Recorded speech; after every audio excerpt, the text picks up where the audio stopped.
Të nderuar miq, vim në podcastin e radhës mos është dritaren e shumë qytetarëve të cilët duan të thonë fjalën e vërtet, fjalën e drejtë pa censur dhe në një mënyrë të drejtë për publikun. Në fakt un kam kënaqësinë dhe nderin sot kemi një mikun tim, ai nuk vjen për herë të parë në podcast. Është një ndër miqtë e mi më të mirë në qytetin e Pogradecit, por jo vetëm i imi. Është edhe mik i shumë qytetarë të cilët shpeshherë e shohin si një shembull të reflektimit për situata tepër të vështira në qytet, aty ku duhet reagim. Bëhet fjalë për Arber Malen. Kënaqësi që të kam Arber. Faleminderit Armand. Tashmë ky medium është i hapur dhe ndritare për të gjithë qytetarët dhe ata të cilët duan që mos e ishten. Të falenderoj vërtet edhe ti je një mik shumë i dhyer për mua. E vlerësoj shumë Arber. Jemi bashkëudhëtar në këtë rrugë time, për të thënë të disa të vërteta, ashtu siç janë, ashtu siç ndodhin. Jo, e vlerësoj shumë edhe të falenderoj për kurajon që ke. Shpeshherë disa njerëz duhet flasin, dhe janë ata të cilët mbajnë barën edhe për ata që nuk munden, pavarësisht çështjeve që i ndalojnë apo si të thuash i mbulojnë. Arber, unë sot kam thirrur për një diskutim jashtë politikës, paktën në pjesën e parë, por do të themi edhe në pjesën e dytë patjetër sepse politika është e pashmangshme për ne. Kush është Arbri? Si ka qenë rinia e Arbrit? Duhet të di, sepse Arbrin ndryshe nga që jemi mësuar të paktën kohëve të fundit si aktivist, ai është edhe një sportist, në vetvete. Është edhe një njerëz që ka pasur një rini intensive, drejtuar tek sporti etj etj. Për ata që nuk më njohin sigurisht, unë kam lindur dhe jam rritur në qytetin e Pogradecit në vitin 1985, një vit me fat për gjithë shqiptarët. Mendoj për shkak të jo të lindjes time, por të vdekjes të vdekjes të atij i cili i shkaktoi kaq shumë tragjedi këtij vendi, pasojat të cilët i vuajmë edhe sot. Kam jetuar në të gjitha lagjet pothuajse të Pogradecit për shkak të ekonomisë të dobët që kemi pasur jo vetëm ne si familje, por shumica e qytetarëve të Pogradecit ka qenë në këtë situatë, duke u endur nga një lagje tek tjetra. Me qira kam jetuar në fillim, kam lindur në lagjen 1, tek ish Banka e Shtetit, afër kishës së re. Pastaj janë zhvendosur te rruga Naim Frashi, kam jetuar edhe aty një vit e gjysmë, pastaj tek Kafe Torre që është tani ose ish shtëpia e oficerave, dhe më pas tek lagja Kala, ku aty nga mosha 7 vjeçare dhe më pas kam kaluar pjesën më të bukur edhe rinin time.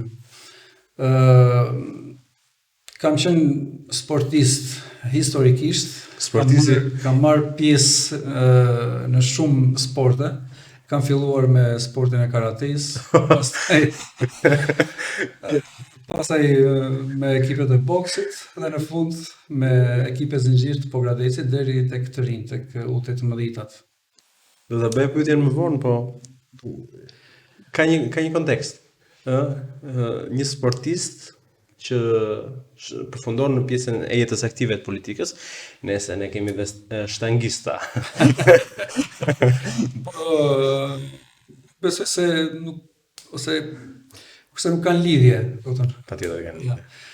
Gjithsesi, gjithmonë kam qenë i ndjeshëm sa i përket vendit ku unë kam lindur, jam rritur, jetoj dhe mendoj që ta mbyll, po them, jetën time dhe nuk asnjë nuk e kam menduar veten time larg këtij qyteti. Në vitin 4, pasi atëherë ka qenë tjetër sistem, prindërit e mi, si shumë të rinj, mendonin që edhe unë të largohesha drejt emigracionit, por asnjëherë nuk e kam çuar për mend largimin nga vendi. Si ka qenë gjithmonë i lidhur edhe emocionalisht me Pogradecin, më ka pëlqyer gjithmonë të jetoj në këtë qytet. Pavarësisht, po them, zhvillimeve ku pozitive, ku jo, por Më pëlqen ky qytet dhe këtu mendoj që Thonë që të zhvilloj gjithë. fëmia është pasqyrë e prindërve dhe doja pak më shumë të dija edhe në lidhjen që ke pasur vazhdimisht dhe ke me prindrit e tu, sepse është një të paktën unë e shoh tek vetja ime, një lidhje tepër të ngushtë që më ndihmon edhe për të ecur edhe aty ku duket e pamundur, në kontekst me veten time. Si ka qenë kjo lidhje? Thënë drejtën, sigurisht që lidhja ime ka qenë e fortë me prindrit e mi, po për shkak të, po them, probleme ekonomike, i matë është detyruar të emigroj që në vitin 95-96 drejt Greqisë.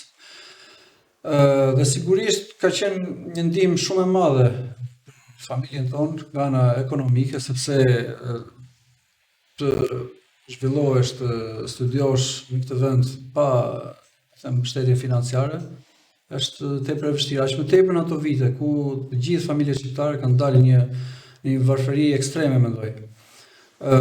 Nëna ka qenë ajo e cila ka qenë më afër, familjes me shërbimet e saj dhe ka qenë gjithmonë një mbështetje në të gjithë rrugëtimin tim, qoftë tek sporti, më pas edhe tek shkolla, edhe në rrugëtimin tim, me përjashtim të përfshirjes si aktivist ose në politikë. Pse e them këtë? Sepse prindit kanë atë merakun gjithmonë që të përfshihesh në politikë është diçka e rrezikshme. Dhe me thënë drejtën është edhe e rrezikshme. Mbart ajo edhe me riskun e vetë sigurisht, sepse të flasësh sot në këtë realitet të vërtetat siç janë, do të thotë prekësh dikë, të shkelësh diku dhe të cënosh disa interesa të caktuara, dhe normalisht mund të vuash edhe pasojat. Pasojat që reflektohen edhe më tepër edhe tek familja, jo vetëm individualisht. Dhe në këtë kontekst ka qenë gjithmonë e shqetësuar që ç'të duhet ty, gjithmonë kur më shikon në rrjetet sociale, ç'të duhet ty, vetëm ti të flasësh mos, ndërsa në çdo drejtim tjetër e kam pasur mbështetjen. E përmend shpesh sportin. Po. Sportin si pjesë të pandartë tënde. Unë në fakt nuk dua të ishem si njeri që ndjek sporte dhe apo diçka tjetër të ngjashme, nuk e bëj për hir të së drejtës. Madje të më thuash edhe sa lojtar janë në fushë nuk di të ta them. Po tek ty besoj që mund të ketë dhënë një kontribut edhe në aspektin e formimit të individualitetit tënd, apo jo? Po.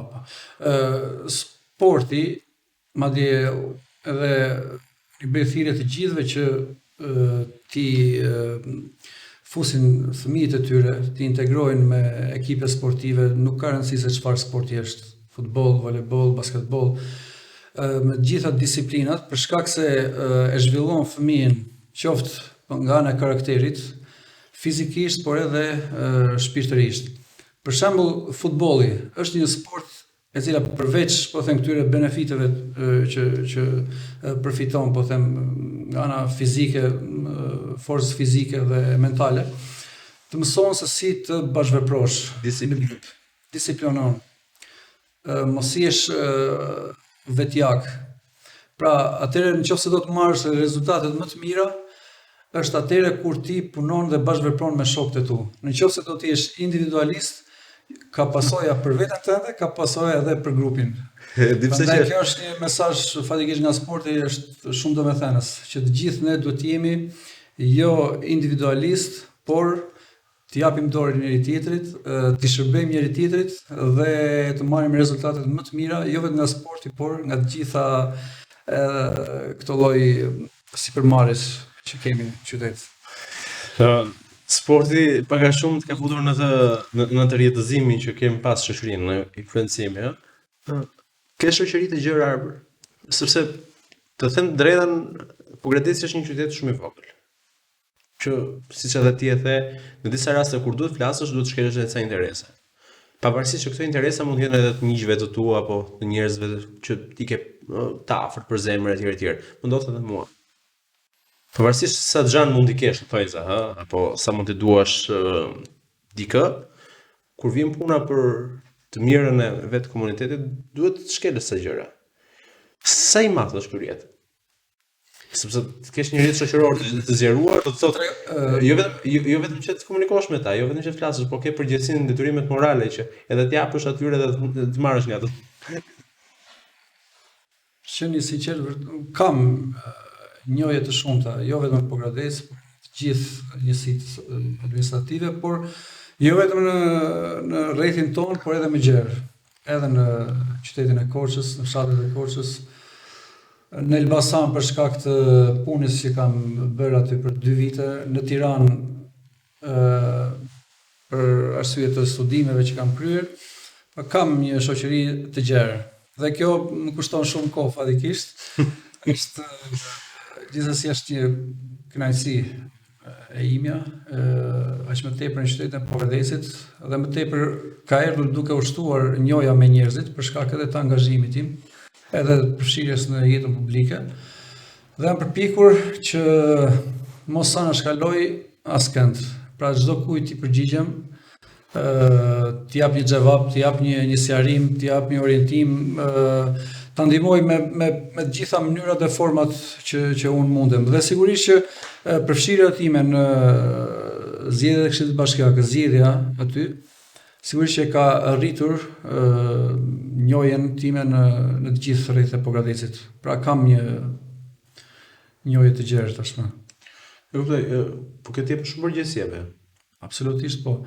Ti e përgjithësi, dhe ti kushtosh kohë, vëmendje, dhe më ka dhënë edhe disa kosto, me thënë drejtën, nga puna ime. Pra nuk jam aq aktiv edhe në punën time në profesionin tim që bëj, dhe me thënë drejtën, ja ka vlerë gjithsesi. Gjithmonë ja vlen. Ja vlen. Gjithmonë për shoqërinë ja vlen. Unë edhe pse nuk mbahem për me shoqëri shumë të madhe, mbahem për njëri me shoqëri shumë të mirë.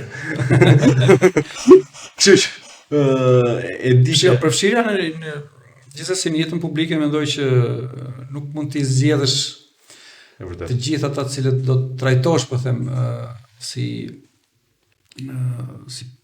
problematika që të ofrohen, që zgjidhjet që duhet t'i japësh. Pastaj me njerëzit të cilët do të ndash kafet, drekat, darkat, familjet, është zgjedhja e gjithë secilit. Është e vërtet. Mu shmange pak nga sporti. Ti vazhdon luan akoma. Vazhdoj sigurisht. Unë nga sporti nuk jam larguar asnjëherë. Gjithmonë kam qenë aktiv. Ke kërkuar dorëheqjen për shumë veta, kur do të kërkoj dorëheqjen? Apo në një formë tjetër. Kam vazhduar edhe mbasi e kam lënë futbollin, kemi krijuar një ekip amator, është i njohur tashmë KF Kalaja, duke u bërë pjesë aty shumë shok, miq, ish sportist. Kemi luajtur në futbollin e vogël 6-6 dhe në atë me 11 lojtar. Kemi marrë 3 kupa në futbollin e vogël dhe asnjëherë në futbollin e madh, ku kemi shkuar 2 herë në finale. Gjithsesi, përtej kësaj është një përfshirje në këtë, pasi unë e kam rreth parë kam pasion sportin, por edhe shërbej edhe në këtë pjesë, pasi ju jap kënaqësinë shumë njerëzve të cilët e kanë ndërruar të luajnë futboll dhe nuk është dhënë mundësia për shkak edhe të studimeve dhe të shumë kulisave që janë luajtur në. Ka Pogradeci talenta? Ka shumë. Pogradeci historikisht ka pasur talente në futboll. Jo vetëm në futboll, por kemi pasur traditë edhe në sportin e boksit, në sportin e mundjes, në not, në volejboll. Pogradeci ka qenë i njohur për shumë sporte. Të vjen keq kur e shikon Pogradeci ka zbrazur? Mendoj që mos mbështetja e dur e këtyre talenteve, mos trajtimi në kohë, edhe më tepër një pjesë kam parë interesat, për shembull disa trajnerë, interesat e tyre se sa interesin, po them, e përgjithshëm, ka bërë që shumë talente të digjen. Pra mbaj mend këtu ka pasur pafund lojtar, të cilët sot mund të luanin shumë mirë në nivele më të larta të futbollit. shqiptar.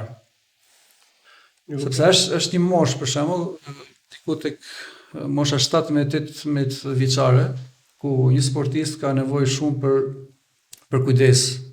Është një moshë ku të gjithë sportistët, për shkak të moshës, adoleshencës, po them fillojnë abuzojnë me shërbitjen, me ushqimin, me regjimin, dhe aty duhet një kujdes i shtuar si nga trajnerët, ashtu edhe nga familja. Nëse e kalon këtë periudhë, atëherë dhe ecën lart, ndërsa shumica e sportistëve, talenteve janë dëmtuar dhe kanë hequr dorë nga sporti në këto mosha. Për këto arsye. Mirë, gjithsesi, kjo nuk e ndal po gradesin që të ketë edhe sot jo vetëm në sportin e vetë qytetit, por edhe përtej, ë? Gjithsesi unë shoh që prap ka një mungesë apo një diferencim të atyre që janë vendas në Pogradec. Se shoh në gjitha disiplinat, në përgjithësinë. Tashmë për shembull në futboll militojmë në kategoritë e parë dhe synojmë Superligën, por në ndryshim me vitet e tjera kemi 3 Pogradecar. Kur nuk ka ndodhur në Pogradec që në ekipin e futbollit të luajnë 3 lojtarë ose 4 maksimumi nga Pogradeci. Okej, as do të pyes në këtë pjesë. Domethënë, e kam fjalën që ka një shterpërsi sa i përket prodhimit të vendas. Dhe këtu ka një rrezik shumë të madh. Sepse jemi mirë për shkak se ka financa. Në momentin që supozojmë nëse nuk do të ketë me këtë lloj financimi, garancia për herë ka qenë lojtari i vendit. Për këtë do të pyesim pikërisht. Dhe ka rezultuar shumë ekipeve në momentin që ju ka ikur një financues, një president i fuqishëm financiarisht, ekipi ka zbritur në kategoritë më të ulta ose ka shpallur falimentin, ka nisur nga kategoria e tretë. Ne gjithmonë kemi milituar kategoritë të parë me lojtarët vendas dhe gjithmonë kemi synuar Superligën. Me një buxhet, po them 1/4 e këtij buxheti që është sot. Kur i ke vendas? Po. Jo se në kuptimin jo se bëjnë gjithmonë ata të vendet, nuk bëjnë ata të tjerë, mirë po ti shton edhe koston e ekipit. Tjetra është edhe ky rreziku. Po them që në momentin që nuk do të kesh të lloj financimi, nuk ke asnjë lloj garancie që ekipi do të jetë në këtë lloj nivelesh, këtë lloj performance që ka tani. Nëse do të pyes cilët janë 2, 3, 4 emra të sportistëve që i mungojnë ekipit Pogradecit për atë që s'ka jepni në fushë. Sot te ky ekip. Po me lehtësi mund të them një prej tyre që ishte më i njohur dhe më i dashuri për të gjithë tifozët, ka qenë Ermes Shkollaku. Një lojtar i jashtëzakonshëm me cilësi që është shumë e vështirë ta gjesh sot në ekipet e kategorisë të parë, por edhe në Super League. Gjithër ka pasur shumë lojtar, Ildian Shyti, Kevi Berberi, Titi Sallari, ka pasur shumë lojtarë të cilët mund të jepnin edhe shumë vite për ekipin e Pogradecit. Përse për këtë Shkollakut kam një histori të vogël time personale. Fakt ka qenë intervistuar imi i dytë në fillimin e karrierës time në media, qenë rreth viteve 2014, diçka e tillë. Kështu që i mbaj mend që në atë periudhë deri shumë vonë deri tani është edhe larguar nga ekipi. A është e vështirë të administrosh një ekip? Qoftë ekip futbolli, qoftë ekip aktivistësh, sepse administrimi është qelsi i suksesit të një biznesi, do ta quaj. Ndërsa tek ekipi është administrimi, do të kooperojmë me ata që do të njihen si ndryshe leadershipin. Është shumë e vështirë, jo pak. Është shumë e vështirë që të menaxhosh dhe të mirë administrosh një ekip sporti. Kështu sikurse një mësues i cili duhet po them menaxhojë një klasë me nxënës të cilët kanë sjellje të ndryshme, dëshira të ndryshme, orientime të ndryshme. Domethënë është tepër e vështirë dhe aq më tepër kur ke të bësh pastaj me njerëz të cilët paguhen shumë ke të bësh po them me objektiva dhe me një lloj presioni nga presidenca nga lart. Pra duhet të ruash shumë balanca në një ekip në mënyrë që ai ekip të funksionojë. Duhet një trajner i mirë formuar, sidomos kur do të performosh lart, për nivele të larta në sport. Nëse dikush do të dëgjonte intervistën do thosh se tani pse shpërqendron vëmendjen nga aktualiteti, nga ato gjëra që ndodhin. Por për të njohur të ardhmen, është shumë mirë që të njohësh historinë të shkuarën. Dhe kjo është një nga proverbat që ndodhin sot në literaturën ndërkombëtare. Dhe unë prandaj po insistoj më shumë për të njohur arbrin përtej asaj gjëje që bën në përditshmëri, sepse ajo është një gjë e dukshme e cila nuk ka nevojë për të treguar. Si i ri do të flas në moshë më të hershme, a ke pasur vështirësi për të ardhur deri këtu? Tani të më thuash nuk e pasur, nuk më merr mendje se nuk ndodh. Shkopin rrotave ka në çdo hap tjetër. Sidomos se bëj thirrje edhe atyre të rinjve të cilët duan të hyjnë në gazetarin përgjithësi. I them që shpeshherë mos u dekurajoni nga fakti se sa herë ju rrëzojnë, por inspirohuni tek fakti se sa herë duhet ngriheni dhe sa herë duhet jeni më të fortë. Në çdo fushë që të ecësh dhe të kesh sukses, sigurisht që do të përballesh me shumë sfida gjatë rrugëtimit tënd. Unë kam pasur fatikisht një parim që kam luftuar fort për çdo lloj sipërmarrje, qoftë në biznes, qoftë edhe në sport, për aq sa kam qenë, por edhe si një qytetar i angazhuar tashmë prej 2-3 vitesh që jam antar i Këshillit Bashkiak. Parimi im është që të punoj fort, të punoj me ndershmëri, duke qenë i drejtë dhe duke mos cënuar ose mos i bërë padrejtësi askujt. Kjo nuk do të thotë të jesh naiv. Ja. Domethënë, duke qenë i përqendruar vetëm tek puna dhe objektivi që kam pasur para. Vështirësi ka sa të duash. Sigurisht që ke njerëz që të duan të pengojnë, njerëz që të xhelozojnë, njerëz që për shumë arsye po them nuk duan që ti të ecësh, por nuk është se i kam kushtuar aq tepër rëndësi dhe vëmendje njerëzve të cilët shpeshherë kanë dalë rrugës për të penguar. Nuk e di nëse ta kam bërë ndonjëherë këtë pyetje. Dhe ti e di që para merrem edhe në bisedat tona, po them kështu, përse i kushtojnë një rëndësi të madhe të gjithë atyre të cilët duan të jenë, po them, një lloj pengese në rrugtimin tonë. Jo, është e qartë, duhet të bëj një pyetje që nuk e di nëse e kam bërë më herët, qoftë në bisedë publike, qoftë në ato diskutime që ne bëjmë shpeshherë. A ke dikë që mund të ndihesh mirënjohës për shumë çka? Sepse ajo gjë që shpeshherë unë diskutoj dhe them në themelet e një njeriu i cili mban gjitha vlerat etike, morale dhe gjitha gjërat e tjera, qëndron mirënjohja. Sepse jo të gjithë e kemi pasur mundësinë kaq të thjeshtë, ka pasur në disa raste pak njerëz që na kanë dhënë mbase një dorë, mbase 2 gishta për na tërhequr pak. Për çën ku kemi. Mirënjohja është cilësia më e mirë e njeriu. Do të jesh mirënjohës në gjithë atyre të cilët të kanë dhënë dorën në një moment kur ti ke pasur nevojë edhe për më pak se aq, siç e the edhe ti. Në radhë parë jam mirënjohës Zotit, pa diskutim, dhe të gjithë do të jemi mirënjohës atij për gjitha mundësitë që na jep.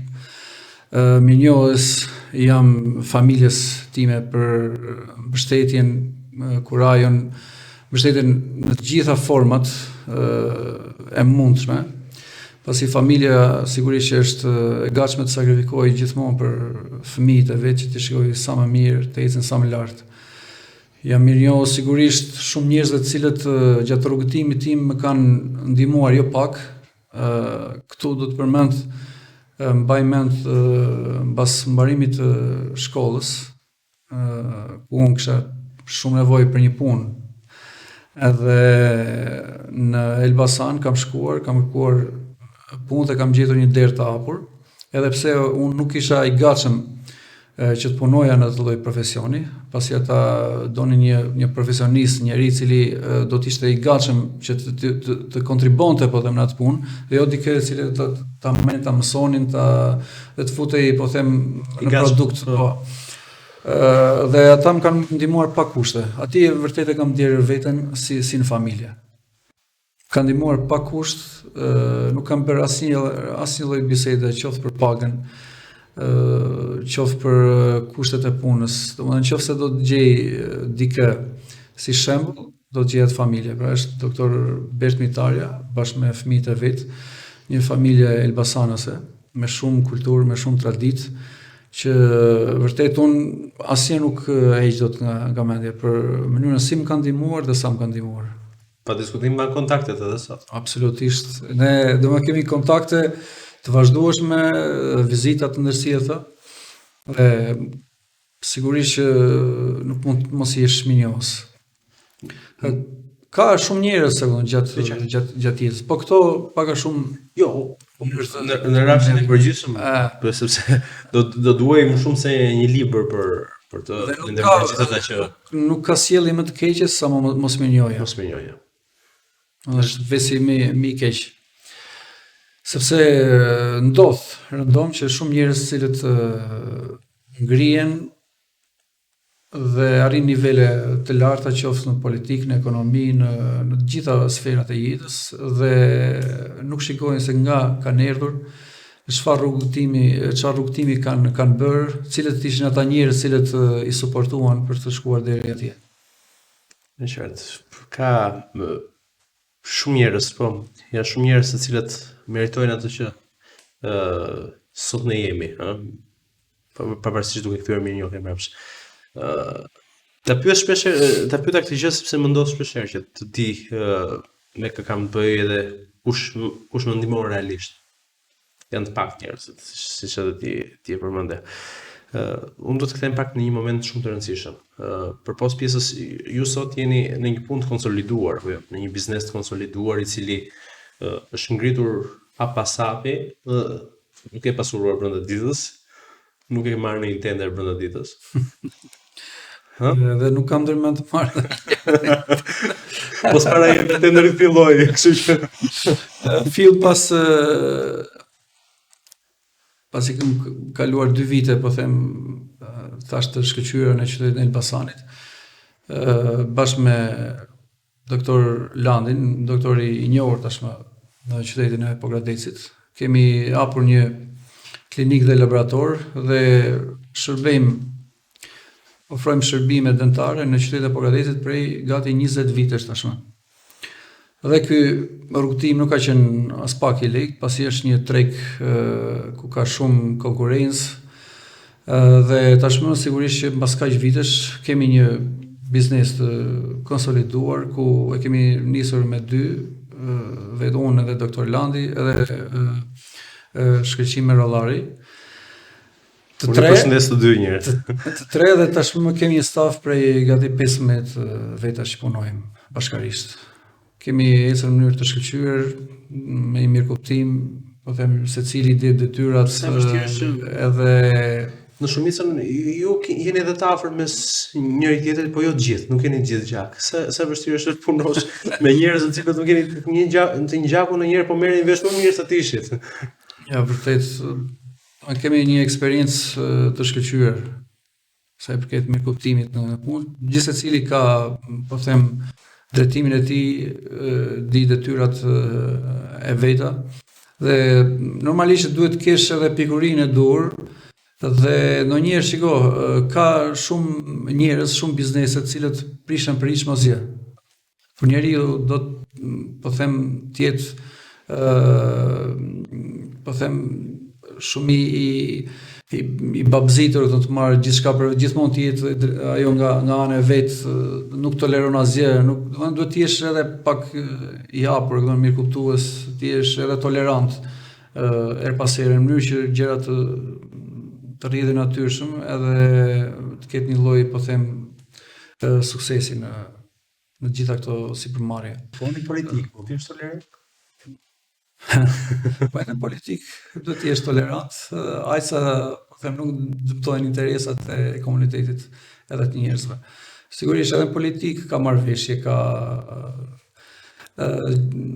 gjithmonë në funksion të interesit publike, jo si këto pasishte që dëgjojmë. Si kjo marrëveshje avokatit popullit kjo ishte legjendare për sa i përket llojit të saj.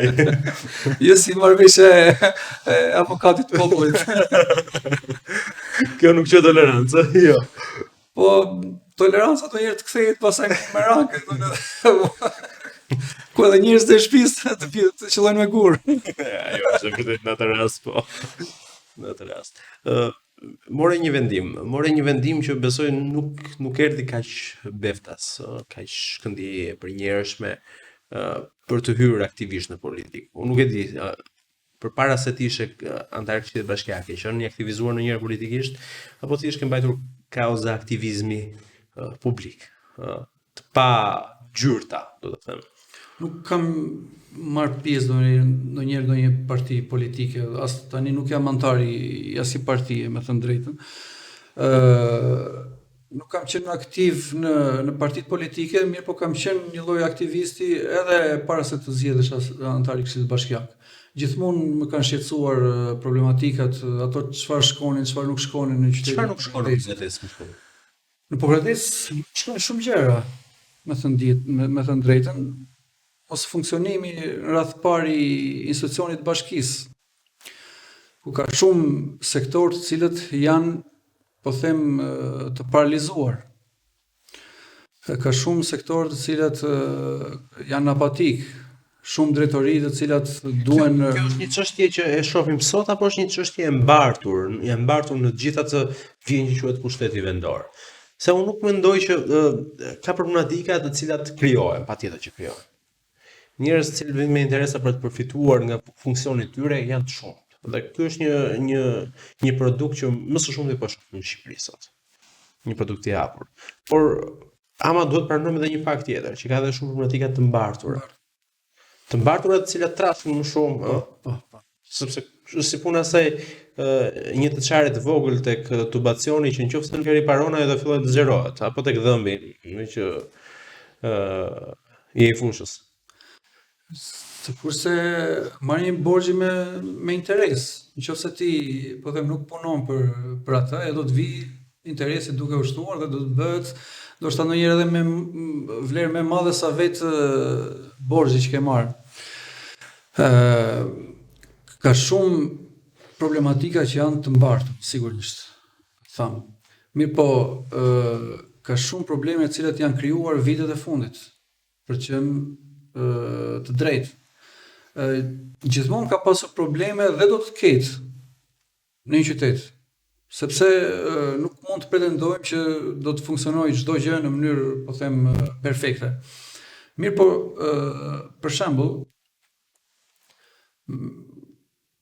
të fillojmë me kryetarin e bashkisë. Unë kam pasur rastin të jem në një takim, para se të zgjidhej në postin që është. Atëherë kur nuk ishte zgjedhje, edhe pse u tha që pati zgjedhje. Dhe premtimi që i bëri të gjithë atyre që ishin të pranishëm, ishte që unë do të thras, do t'i bëj thirrje, do të afroj njerëzit më profesionistë të fushave të caktuara në të gjithë, po them, drejtoritë. Tani profesionisti ka zgjedhur. Specialist apo profesionist? Profesionist të fushë. Pra, do të marr njerëzit adekuat, njerëzit më të shkolluar, njerëzit më të arsimuar, njerëzit cilët ishin, po them, të gjithë pogradecarët, që ishin jo vetëm Pogradec, por edhe jashtë Pogradecit, para që studiojnë në Tiranë, dhe do të sjellim dhe do të krijojmë një ekip Po them që do të mirë qeverisë po gradesin. Unë këtë nuk e pash. Jo vetëm që nuk ndodhi kështu, por ndodhi e kundërta. Sot shumë drejtori administrohen, menaxhohen nga njerëz cilët nuk kanë asnjë lloj lidhje me atë lloj sektori. Njerëz cilët prej vitesh janë aty dhe as kanë ndërmend që të largohen. Po çfarë do bëj ti ndryshe? Ti si arbër. Është pikërisht kjo që duhet të gjesh punës njeriu e duhur. Qoftë nga ana profesionale, qoftë nga ana morale, qoftë nga ana etike, pra të jetë njeri i cili shqetësimin numër 1 ta ketë shërbimin. Shërbimin ndaj qytetit dhe ndaj qytetarëve. Këtë unë nuk e shikoj. Edhe uji që është aq i pastër, kur i shumë kohë, shumë vite në një vend, do të prishet nëse nuk rrihet. Pra, shikojmë që edhe në qeveritë perëndimore, edhe pse performanca e një ministri, një drejtori mund të jetë shumë e mirë, her pas here ka rokad, ka ndryshime. Ktu janë kalcifikuar drejtorët. Nuk po them të gjithë, se ka drejtorë të cilët vërtet, po them, meritojnë respekt, sepse nuk mund ta bëjmë në mënyrë, po them kështu, kategorike, por ka shumë të cilët jo vetëm që nuk i japin zgjidhje problematikave të Pogradisit, por janë pengesë në zhvillimin e këtij qyteti. Janë kthyer, po them, janë kthyer në po them një problem vetë. E di çfarë merr ndërmend ka përgjegjësi sigurisht titullari i institucionit. Problemi më i madh është të drejtorët, disa nga drejtorët, sepse flasim, aty ka njerëz vërtet që janë shumë nderuar, absolutisht sonet e tyre. Sidomos kemi nivel specialistësh, njerëz cilët janë njerëz që nuk kanë dashur të bëjnë ndonjëherë palë me shumë gjëra që janë bërë aty. Absolutisht po. Dhe janë njerëz të përgatitur, njerëz specialistë që me të vërtetë ata meritojnë të jenë niveli drejtues. Është vërtet, po më vjen për të qeshur një fakt. Drejtorët, disa nga drejtorët në këtë institucion gjenë rastin të hapin Facebook-e fake dhe të fillojnë të luftojnë njëri tjetrin. Janë krijuar disa klane të bashkire. Dhe jo për gjë, po më vinte çudi një radhazi, një faqe e themeluar publikisht, e cila zakonisht gjuante 1 ose 2 drejtorë të caktuar, shpërndante vazhdimisht edhe postimet e mia. Të mijat. Për të krijuar idenë që këto faqe i kanë menaxherë. Shumë njerëz më kanë pyetur atëherë, jo vetëm kanë pyetur, por edhe ti e ke atë faqe. Denoncoj si ka, denoncoj. Diçka. Jo vetëm ajo, janë disa. Po janë disa. Edhe pyesin vazhdimisht, mos e ke ti këtë, mos e ke ti atë, për shkak se e kanë shfrytzuar, po them edhe ndodh edhe në media, në portale pak më të mëdha që janë në nivel kombëtar. Bëhen disa shkrime, disa editoriale që unë dhe ti nuk besoj që i dim kaq shumë pazare që bën njëri me tjetrin zotrin nëpër zyrë. Dhe ato dalin të publikuara diku tjetër. Të paktën ne kemi treguar që çdo gjë e themi me emrin ton. Sigurisht nuk çarkullon me ajo. U kap. Kap armiku i brendshëm. U kap armiku. U kap. Ka një institucion që është po kaq e rëndësishëm, është Këshilli Bashkiak, për cilin nuk kam thënë edhe i vazhdoi që ndroj një fjalë që ka thënë Kevi, ku ishte prezent, i qëndroi edhe prap për mos u bër prap thyrësi etikës si në shkuar, që ka të njëjtin modalitet të cilësimeve, që mund të themi. Gjithsesi është një institucion që prap ka mbart njerëz të nderuar, shumë vërtet. Por të cilët ndonjëherë, pavarësisht se ne kemi miq, sa në Pogradeci është aq i vogël sa pothuajse në nivel individual për gjithë ata mund kemi respekt. Problemi qëndron se për atë që ata bëjnë atje dhe përfaqësojnë atje, nuk mund të kesh respekt. Si qëndron të paktën balanca jote ndërmjet arbrit, si arbër dhe si këshilltar i Këshillit Bashkiak? Brenda debatit që zhvillohet aty, brenda diskutimeve, brenda atyre mos dakordësive, se ka dhe njerëz që gjykojnë nëpërmjet argumentit aty. Ka dhe njerëz pastaj që ngrenë ngryhën e pushkës. Të gjitha debatet, diskutimet, analizat, propozimet, gjithmonë përpiqemi të bëjmë, po them, në parim duke mos u marrë me individ caktuar, po them, duke marrë personalisht, po them, me asnjë prej antarëve të Këshillit Bashkiak, edhe pse e kundërta ka ndodhur, shpeshherë janë marrë personalisht me ne. Edhe unë kam respekt për shumë prej tyre, po them, si profesionist në fusha të ndryshme. Është e vërtetë. Mirë po, pozicioni i antarit të Këshillit Bashkiak është i pozicion i cili duhet të jesh qartësisht i pozicionuar në interesin publik, në interesin e qytetarëve, në interesin e atyre të cilëve ju ke kërkuar votën pikërisht me premtimin për t'ju shërbyer, për të qenë zëri i tyre, për të qenë, po them, ai i cili gjithmonë kur do të cënohej interesi i qytetarit do të ishte kundër me votë, apo jo? Se fund fare, ajo që ka vlerë për te i të gjithave, sigurisht, është vota. Në momentin që ti nuk ke forcën për ta kundërshtuar një vendim i cili është krye kaput në dështim, po them me interesat e qytetarëve, ndoshta ndonjëherë edhe jashtë kornizave ligjore, nuk ke forcën që ta kundërshtosh për shkak të konjunkturave dhe interesave që janë krijuar midis shumë antarëve të Këshillit Bashkiak, edhe administratës të bashkisë dhe jo vetëm.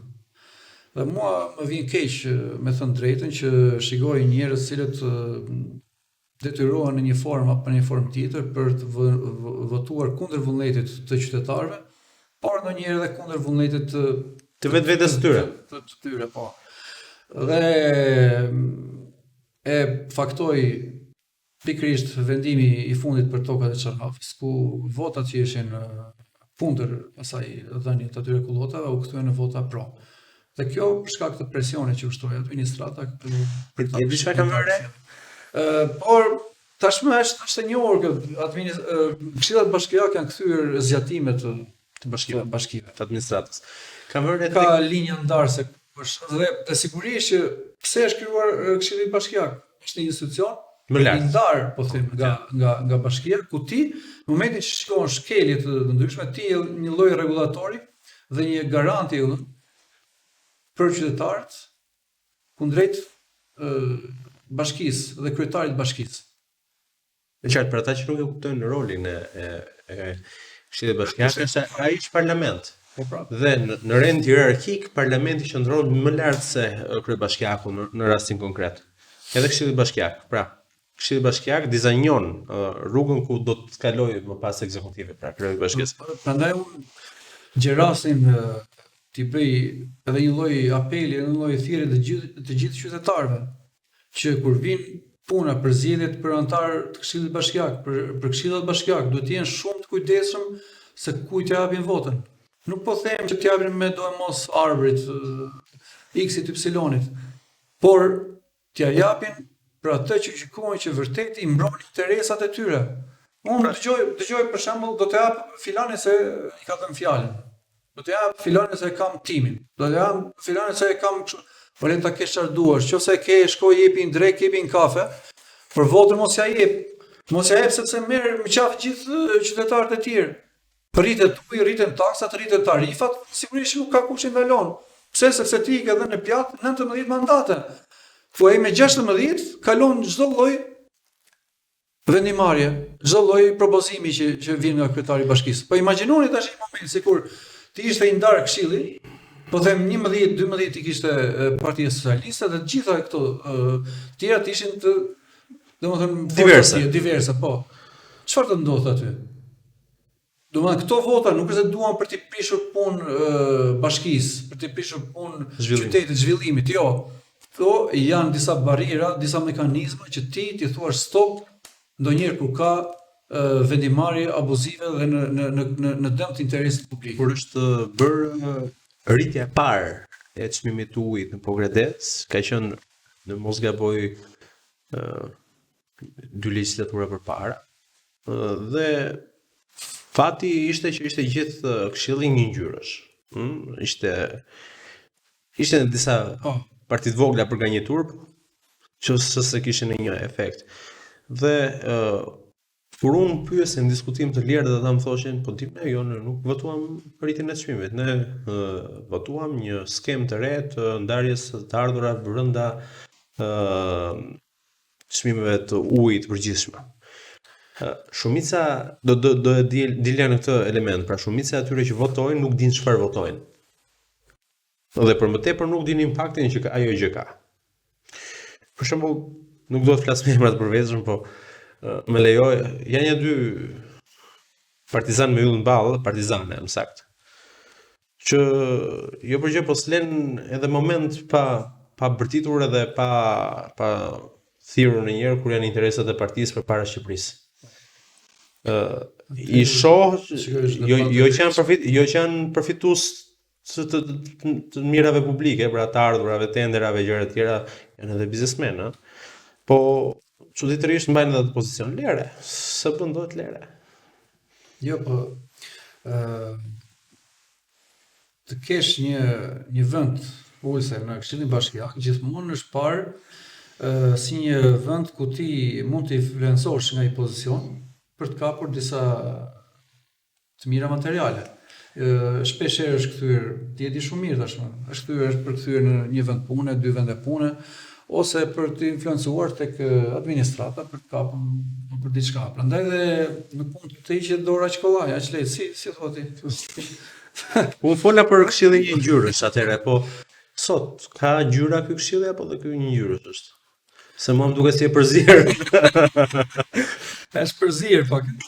Po ka, domethënë ti ke qenë edhe prezente dhe dëshmitar, ka zëra të cilat janë, po them, të artikuluar, që janë kundër shpesh të interesit kur vjen puna për interesin publik, nuk janë kaq publik, kundër pushtetit. Po, kundër pushtetit. Nuk janë kaq publik, po them, pasi unë kam vendosur që të gjitha vendimet që merren në atë sallë t'i bëj publike që qytetarët të dinë se çfarë votohet dhe çfarë vendimesh merren në interes apo në dëm të tyre. Më kanë thënë edhe këto që pse merr jeth në Facebook, po unë jam njeri publik, sigurisht që aty nuk ka asgjë të fshehtë, nuk ka pse të mbahet asnjë lloj vendimarrje fshehtë. Çfarë kuptimi ka? Përkundrazi, është detyrim. Është detyrim e vëllai që ti transparenca po. Se ndonjëherë edhe hedh se do të dukesh.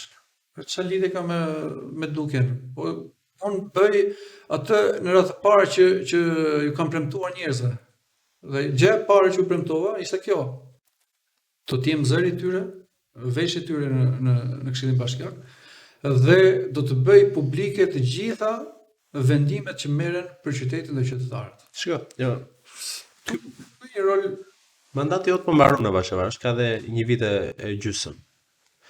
Është një mandat i cili në perceptimin tim që edhe mund të jetë i gabuar, por nuk ka rezultuar që mund të jetë i gabuar në një perceptimin. Ka një tendencë që në vazhdimsinë e gjërave mund të ketë tendenca për të bërë të pamundur që ti mos hysh më në një listë. Ti e shef objektivisht një vazhdimsinë në këtë këshill, pra vazhdimsinë tënde? Një gjë është e sigurt që unë kam për të qenë, nëse Zoti na jep shëndet jetë, në sferën publike. Pra unë do të jap kontributin tim, nuk ka rëndësi nga pozicioni antar i Këshillit Bashkiak apo nga një pozicion tjetër, për të kontribuar për Pogradecin. Pasi unë domethënë e kam edhe shqetësim çdo gjë që ndodh jo për mirë në këtë qytet, por mbi të gjitha unë e dua këtë vend. Pra buron nga dashuria për njerëzit, për qytetin, prandaj dhe unë aktivizohem. Pra nuk ka edhe ata të cilët ndoshta të shkojnë përmend që do të bëjnë të pamundurën, që të nxjerrin pengesa për të qenë në atë sallë, duhet ta dinë që zëri im ka për të qenë gjithmonë. Rolin e aktivistit do ta kryej. Njohjet i kam, faqen e kam, zërin e kam, do të jem aktiv, Po ne themi të kundërtën, mendojmë që do të jetë e kundërta, Që do thotë? që do të jemi më tepër saq në Këshillin Bashkiak. Dhe unë kam shpresë, kam bindje dhe mendoj që do të jemi akoma më shumë në legjislaturën e ardhshme. Po kjo hap një temë për diskutim. Doja të pyesja, nëse shikoni një synim të ngjashëm, do t'i bashkoheni në një liste, për shembull, po them, Partisë Demokratike? Ja, nuk mendoj, qeni i sinqert, mendoj që do të bëjmë një listë tonë, ku mos jemi të ndikuar nga asnjë lloj, po them, rrethane tjetër, por duke i dhënë qytetit dhe qytetarëve listën më përfaqësuese. Jemi gatshëm të bëjmë pjesë. Jo, nuk do ta las një gazetarin për politikën. Që jep kontributent edhe që kështu je më shumë se sa një antar i kështu. Kjo është e sigurt. Jo, prandaj po të pyesni pak a shumë për synime, sepse synimet e objektivat janë afatgjata, edhe puna për të shkuar deri tek ato objektiva është një punë e gjatë. Një vit gjysmë mund të jenë shumë kalendarisht, por nuk janë shumë politikisht. Prandaj të pyes. Kjo thash var nga vullneti, pastaj nëse gjithë njerëzit qytetarë do ta gjykojnë që ne kemi bërë më të mirën për ta, them që do ta vlerësojnë dhe do na japin një mbështetje plebiscitare, siç thot një politikan progresar. Ja thot edhe një politikan që është në burg, po. Jo, unë do të pyesja, sepse shpesh herë thuhet me kë e diskuton pranin, aktivizmin, gjithë gjën gjithë konceptin që ti ke për të ardhmen tënde politike, se thuhet ndonjëherë që kush shihet pas ardhmës. Po. Të them që nuk konsultohem, do të gënjesh veten dhe çdo njeri ka nevojë për konsultim, për dikë i cili për disa, jo për dikë, njerëz cilët kanë edhe, po them, formimin e duhur, kanë eksperiencën e mjaftueshme për të dhënë orientime. Njerëz të tillë janë të shumtë. Konsultohem me plot miq, shok, aktivist nga sfera politikës, nga madje edhe për gjitha vendimet e Këshillit Bashkiak. Unë konsultohem sepse normalisht nuk mund t'i mbuloj dot, dhe është pamundur askush nuk i mbulon dot gjitha sferat, ose nuk kemi specialist, po them, të ligjit, konsultohem me njerëz cilët janë të fushës. Pra ka shumë njerëz, por nuk është një agenda, po them, e dikujt, po them, që mbron interesat, them, jashtë Pogradecit, apo ka qëllime, po them, për goditur dikë një njerëz të caktuar apo një pushtetar të caktuar. Pasi edhe këto lloj diskutimesh i kam dëgjuar, që çfarë synime ka, pse kështu e pse ashtu. Domethënë, mbi të gjitha prevalon interesi publik. Ky është, po them, ai katalizatori që mua më ve në lëvizje. Nuk ka interesa të tjera domethënë që fshihen mbas kësaj lëvizje, mbas asaj lëvizje. Është dashuria për qytetin, dashuria për njerëzit, për vendin ku kam lindur, jam rritur, synoj dhe shpresoj që t'i rris fëmijët e mi dhe të qëndrojnë këtu. Okej. Ka ndonjë unë e kam me të drejta pyes të gjë, nuk kam një listë me pyetje përballë. Shumë mirë, ma kanë bërë shpeshherë këtë lloj pyetje që kush dhe unë kam dëgjuar. Po. Dhe kam dëgjuar dhe duhet të sqaroj çdo gjë të mundshme, si dëgjoj shumë gjëra. Edhe shumë mirë. Prandaj shpeshherë vi pa listë, pa pyetje, pa përgatitura. Shumica. Nëse edhe ti do të shikosh që unë nuk merrem me individ, nuk para kam dëshirë, po them, të godas individ caktuar. Sigurisht atëherë ku kanë përgjegjësinë ata se pune, po kanë pas firës shefit. edhe do të merresh, por unë përgjithësi merrem me fenomenet dhe nuk kam synim të godas dikë mirë. Madje edhe denoncimet që bëjmë shpeshherë, nuk selektojmë se këtë zgjedhim dhe kë jo. Ndaj kujt do të flasim dhe ndaj kujt jo, sepse kjo është forma pastaj për të qenë i pabesueshëm edhe tek njerëzit.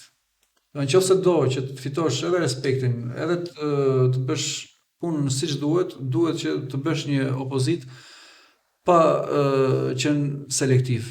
Për shembull, më ka ndodhur që në denoncimet e mia ka rezultuar që të jenë në atë kompani njerëz që janë afër meje. Dhe ti e di tashmë, më kanë thënë ore, si jam unë që punoj aty. Mirë, shumë mirë. Bëni mirë. Për shembull, se Mos e bëni fare. Mos e bëni fare, gjeni zgjedhje. Po pra, dhe sigurisht që nuk duhet të jesh selektiv. Edhe nuk ka asnjë njeri i cili fshihet mbas këtij aktivizmi. Do kishte dalë. Po nuk ngele gjë pa dalë. Po gradeci është aq i vogël, dy po vërtetet erën e tretë se e vole pak më zhargon këtë dish. Po skripisht ta vetas. Po të kesh ta presë edhe kështu. Jo, gjatë diskutimit dhe përgjigjes ju përjashtuat një hyrje në listën e Partisë Demokratike. Në fakt, ju nuk keni antarë të një partie siç ju e keni përmendur. Edhe pse keni pasur një moment kur keni marrë pjesë në atë që do të quhej primare për të hapur frymën e partisë. Ajo në fakt që mbyllim shumë frymën e asaj partie dhe e kthevi nga partia në shoqat. Dhe për më tepër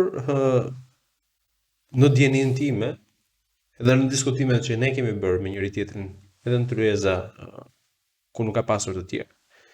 Unë e di që edhe një pjesë të baltës që është hedhur mbi ty e kanë hedhur eksponent të kësaj partie që supozoj që të ishte kraj jush në vendimarrje.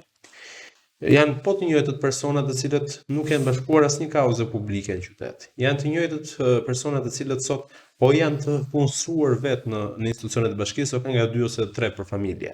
Janë të njëjtët persona të cilët nuk kanë ngritur asnjë kauzë publike me interes publik, po përkundrazi ngren vetëm çështje të cilat fabrikohen brenda zyrave të një katin poshtë, që ju e dini kush është një katin poshtë, dhe pastaj ngjiten një katin më lart në shfaqjen ato Facebooket.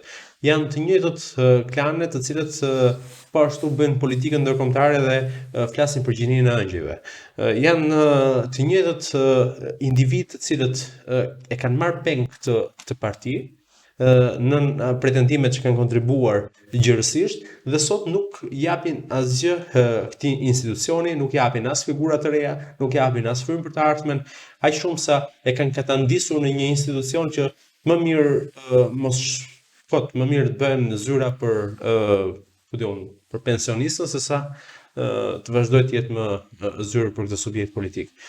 E bëra këtë intro sepse këto janë gjëra që unë i diskutoj jo vetëm me ju në diskutime të lira, por edhe me miq të tjerë. Dhe gjithë pavarësisht edhe njerëz që janë aty brenda po bien dakord për këtë pjesë. Por do të qëndrojnë në pjesë që të kanë hedhur dhe shumë vetë baltë apo jo. Pavarësisht çfarë balë do edhe në fund ditës i ka mbuluar llumi.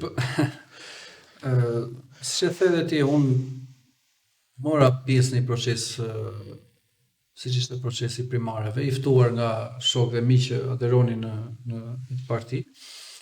Nuk mund të le pa falenderuar shumë prej antarëve të Partisë Demokratike, të cilët më dhanin mbështetje jo të vogël për një njeri i cili nuk ishte antar i Partisë Demokratike, por dhe u sulmuava nga shumë njerëz, cilët ndoshta janë, po them, dhe kanë interesa të caktuara. Dhe ka shumë njerëz cilët e kanë më mirë të jenë ata dhe në humbje, sesa të vi dikush ose disa të tjerë dhe ta çojnë atë forcë në fituese, po them, në fitore. Jo të gjithë kanë qenë kështu, ka njerëz cilët kishin një lloj ezitimi, nuk më njihnin mirë, kishin ato parajgjykimet e tyre. Por ata cilët më sulmuan sigurisht më fort edhe hodhen shumë balë, janë njerëz cilët bashkëveprojnë dhe vallëzojnë me pushtetin prej shumë vitesh. Megjithatë, unë nuk se jam dalur shumë te kjo pjesë, nuk është se më përbën ndonjë problem tashmë. Si e shef të ardhmen e kësaj partie me këto zhvillime që po ndodhin? Shiko, Partia Demokratike është në pikën e saj më kritike që ka qenë ndonjëherë në këto 35 vite. Është një moment e cila vërtet do një reflektim, do të shikosh njëherë vërtet ama nga vetja, për të parë se çfarë funksionoi dhe çfarë nuk ka funksionuar, jo vetëm në zgjedhjet e kaluara, por në shumë vite. Do të bësh një analizë të vërtetë dhe është e vetmja mënyrë për ta shpëtuar këtë parti. Jo, analiza neve po. Rezultatet i nxjerrim si keq. Rezultatet janë ato të Sheshit para kryeministrisë. Domethënë do vej edhe do të kurret akoma më tepër dhe është fatkeqësi në fakt që një parti e cila i dha shpresë në vitet e para të demokracisë kthehej tashmë në një parti e cila po tallet çdo njeri në Facebook, në rrjetet sociale. Shiko, nuk kemi ftuar në podcast.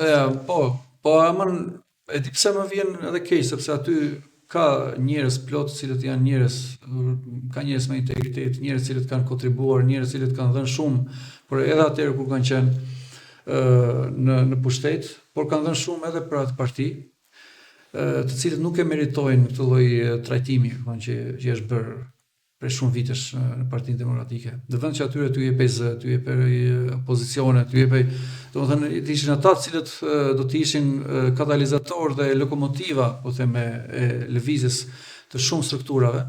Janë lënë në arrez, janë lënë, po them, për cepat e kësaj partie. Dhe sigurisht me këtë lloj situate do të largohen fare, me sa shoh, me sa dëgjojmë. Nuk kemi ftuar unë podcast, po t'ishe unë do të kisha një përgjigje shumë të thjeshtë. Po vetëm nëse thash, nëse do të kesh vërtet një reflektim, do të ketë një analizë, do të ketë njerëz të zgjuar, të ditur, po them të urtë, që t'i bëjnë këto lloj analizash, edhe mund të shpëtohet. Por si po shohim, PD-ja ka pasur një problem shumë kryesor. Kur s'ka pasur armiq, ka krijuar armiq. Kur ka krijuar armiq, ka përjashtuar armiq dhe zakonisht ka ndodhur që në procese të ndryshme, qoftë në procese të brendshme partijake, aty ku zgjidhen kryetarët, zgjidhen sekretarët, zgjidhen të gjitha strukturat, ato kanë qenë në fazë parë procese përçarëse. Në momenti i cili ishte përçarje si paraprinte me hyrje në një klani brenda kësaj partie dhe me daljen në një klani tjetër jashtë e partia dhe hapet sa parti të vogla. Të gjitha këto parti të vogla në dimensionin e përgjithshëm janë shtojsa të dikurshme të Partisë Demokratike, të cilën nuk i besojnë më Partisë Demokratike dhe sot gjejnë këto kanë krijuar kostot e veta. Tjetër që po. Proces pas procesi. Sepse janë vota të paveshme kryesisht. Po, dhe unë mbaj mend në gjitha proceset që ka zhvilluar Partia Demokratike, gjithmonë është shkëputur një pjesë e saj.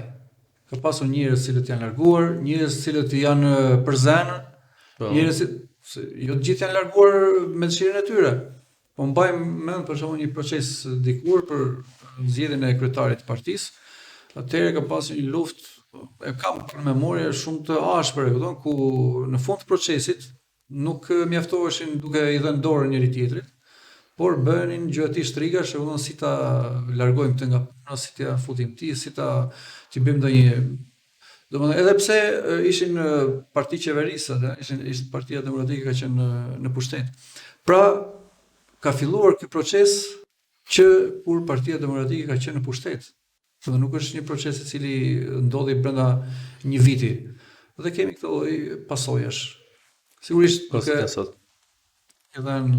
edhe partia tjetër po them një dorë të mirë. Kur vjen puna në këtë rast e jep dy duart. Kur vjen puna në këtë rast e jep dy duart, po. Halli nuk është halli i partive, partitë shkojnë e vinë, kryetarët e tyre po ashtu. Antarët po ashtu edhe më keq, sidomos kur vjen puna. Halli më i madh është halli i Shqipërisë. Po. I vendit. Ndodhet një udhkryq, edhe pse kemi një qeveri e cila fatkeqësisht, po them, është kthyer në një barë për shumë qytetarë, nuk ka një opozit e cila t'i kundërvihet dhe ta ver para përgjegjësisë. Do të bëj këtë pyetje dhe pastaj do t'i lëm vend fundit. A të kanë bërë dikur apo tani apo mbase pret ndonjë ftesë për të bërë pjesë e ndonjë e partisë në pushtet? Sepse dihet që mundësitë më të shumta janë tek partia në pushtet, por plus disa njerëz mund ta shohin edhe si pjesë gjykimit të tyre që mbase mund ndryshojnë edhe një gjë duke qenë brenda, jo domosdoshmërisht në opozit. Po në këtë sistem që është krijuar është shumë e vështirë që të japësh atë lloj kontributi që unë synoj, duke qenë brenda sistemit, brenda kuptimit, brenda atë kesh një detyrë, një post, e kupton. Nuk është synimi im patjetër të zë një detyrë, po them, të marr një post drejtorie apo mund ta marrësh në qashe? Nuk është synimi im fare. Absolutisht. Thash, mua kanë ofruar diçka dhe kam refuzuar në momentin e parë, sepse nuk është synimi im patjetër të marr një rrogë apo të bëj karrierë, po them, brenda institucionit të bashkisë, e kupton, aty edhe të vegjetoj. Absolutisht. Domethënë kjo është diçka e pa mendueshme dhe e kam thënë objektivin tim që në fillim, që kur konkurova po në zgjedhjet lokale, që unë nuk do të kërkoj asnjë lloj pune nga administrata, nuk do të marr asnjë tender, asnjë lej, po them, në këto mënyrë kështu abuzive, se ashta njeriu të gjatë rrugëtimit i në jetë mund t'i duhet një lej për një shtëpi, po them, leja për shtëpi është në mënyrë legjitime, nuk po themi për... Ne nuk po flasim për leje shtëpisë, ne po flasim për shtëpi të gasme. Dhe nuk e kam, se kam marrë në konsiderat, nuk e kam synim. Në këtë erë. Nuk e din nëse jam shumë për pa thënë, po nëse kemi diçka që të përmendim, kemi përgjigjur atyre. Po besoj që do ta lëmë edhe një moment të dytë, prap moseshti do të jetë gjithmonë në shërbim të atyre që kanë ndërmend të flasin, no? Jo në atë, jo tek ata që duan të flasin edhe sipas interesit. Jemi në një moment ku të flasësh është sakrifikosh sot, sigurisht. Mirë, po është vetmja mënyrë dhe alternativë për të kundërvënë këtij lloj pushteti dhe për të fituar të drejtat që ty të takojnë me ligj, jo se ti jep dhe ti fal dikush. Dhe ky podcast sigurisht që i shërben këtij lloj misioni, dhe sepse ky është të përfshihesh në sferën publike, mbi të gjitha duhet të jetë mision për gjithkënd. Në mënyrë që mos tretesh rrugës, ëh. Nëse synon interesa të tjera, sigurisht që shumë shpejt do të tretesh, siç janë tretur shumë opozitar apo aktivistë në këto vite që ne po them që kemi parë dhe kemi njohur dhe kemi dëgjuar. Prandaj them që të gjithë njerëzit nuk kanë alternativë tjetër vetëm se të flasin. Të flasin drejt, të flasin me argumenta, të kërkojnë të drejtat e tyre, pasi është forma më e mirë për të fituar ato. Nuk mund të fitojë çdo gjë duke u tremur, duke heshtur, po këtu po atje. Se në fund fare ta garanton ligji, ta garanton e drejta, që të jep, po them, drejta e ligjit, po them, edhe drejta etike në përgjithësi të flasësh. Detyra, obligimi i brendshëm për të folur. Ne kemi vetëm një mjet, vetëm fjalën. Edhe para ka qenë fjala. Kështu që s'është pak. Është shumë e fortë. Faleminderit. Faleminderit tepër që na jep mundësinë her pas here që të flasim, diskutojmë. Dhe të falenderoj që je gjithmonë dhe jep e shton në zërin atyre të cilët flasin. Faleminderit. Unë megjithse shumë kolega po miq mirë mund të thonë ndonjëherë pse tek tu ktha dhe del në një foto me një pushtetar të caktuar apo në një politikan të caktuar, unë kam një punë të tillë që mund dal në foto apo mund të flas apo mund të ulem kafe edhe me djallin ndonjëherë. Po problemi qëndron se në fund ditës kur mbaron që atje duhet mbrosh prap interesat atyre që nuk kanë mundësi të mbrohen. Kështu që do doja që të shëndesja aty se kur vjen fundi i vitit kështu mua më kapin plumat gropave në një. Po mirë se nuk është një edhe ne është normale, është njerëzore, këto që çdo njeri mund të ulet në një moment caktuar. I bën një foto e pasaj. Të falenderoj shumë për.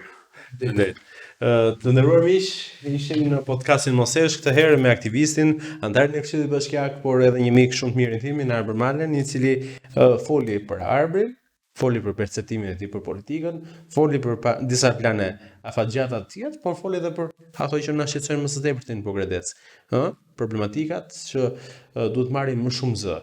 Gjithsesi unë ju falenderoj dhe ju uroj të shihemi përsëri në podcastin e ardhshëm.